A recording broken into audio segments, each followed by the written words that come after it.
Kosovské lesy začínají vydávat svědectví. Masové hroby jugoslávských občanů různých národností a etnik. Oběti UČK. Tady jeden z vrahů pomáhá odkrývat pozůstatky. Po zajištění důkazů ho čeká řádný soud. Po válce však byli tito zločinci předáni orgánům OSN na Kosovu a tresty si už neodseděli. U ovoj krečani, koja je služila kao krematorijum za spaljivanje leševa likvidiranih građana. Řada informací se bohužel do západních médií nedostala. Například o staré vápence v Klečce.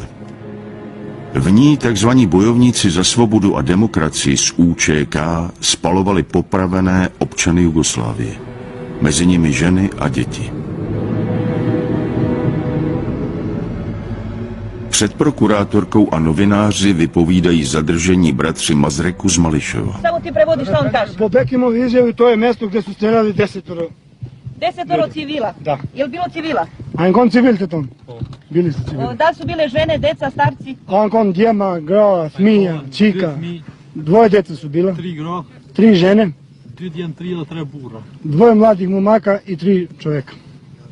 Jesu bili Srbi ili Albanci? Da li A ancon šiptara Srb. Šta mu nešme tom time? Srb, dupiti ga. Mislim da su bili Srbi. A ancon je nisi lovat od kamer. Jeste. Koliko žena ste silovali prestreljeni? Så grov je nisi lovat bara. Zato mi je famen. On je silovao samo jedno. Koliko je godine imala? Sovjetka posla. Pa sam doj. 15. Doj kom har rovanje, no pet divanje. Som bien normal. Veš neki put. Po. Ovo je prekinuo, a tačno na koje je mjesto bilo, ne znam. Posle silovanja. A je to tu ženu koju je streljao? Je nju silovao i njoj je otkinuo ovo ili? A aki broma sam neće odgrusiti, neki su lovot, neki prevešen. Po. Da, tačno tu je ubio.